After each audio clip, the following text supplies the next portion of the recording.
कभी कोई विद्वान परम शिव भक्त भगवान महादेव की पूजा कराते हैं तो शिव पूजा के प्रारंभ से पहले काल भैरव को अचूक याद करते हैं। भगवान काल भैरव की वंदना के बिना शिव की पूजा का प्रारंभ भी नहीं होता।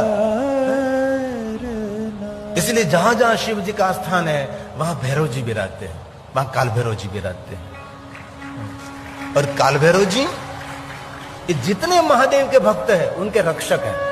जो शंकर भगवान की भक्ति कर रहे हैं ये महादेव के भक्तों के रक्षक काल भैरव है। लेकिन बहुत लोगों ने कह दिया काल भैरव तो मैली विद्या वालों का देव है। अरे किसने कहा? विद्या कभी कोई मैली होती ही नहीं है?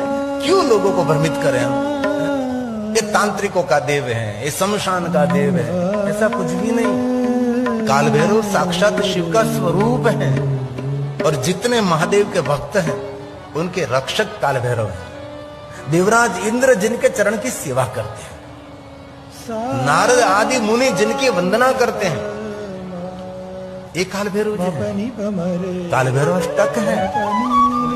उसकी पहली पंक्ति में कहा है जो काशी में भगवान काल भैरव विराजते हैं। और काल भैरव की महिमा किसने गाई?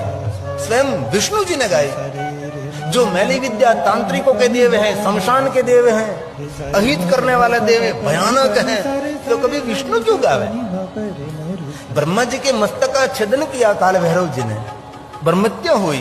काल भैरव जी भ्रमण कर रहे थे और एक दिन काल भैरव जी वैकुंठ लोक में भिक्षा लेने के लिए जा रहे थे। तो काल भैरव जी जो आते हुए देखा तो भगवान श्री हरि विष्णु जी ने कहा कि लक्ष्मी देख, हमारा वैकुंठ का जो भाग्य है, आज हमारे वैकुंठ में स्वयं शिव जी का स्वरूप काल भैरव जी आ रहे हैं। और भगवान विष्णु जी ने लक्ष्मी जी को काल भैरव की महिमा बताई। और वहां काल भैरव पहुंचे, लक्ष्मी जी ने भिक्षा दी और काल भैरव ने स्वयं ने कहा कि श्री हरि, ब्रह्मत्या मेरा पीछा नहीं छोड़ रही है, आप मुझे बताओ ब्रह्मत्या के पाप में से कैसे मैं मुक्त हो सकता हूं?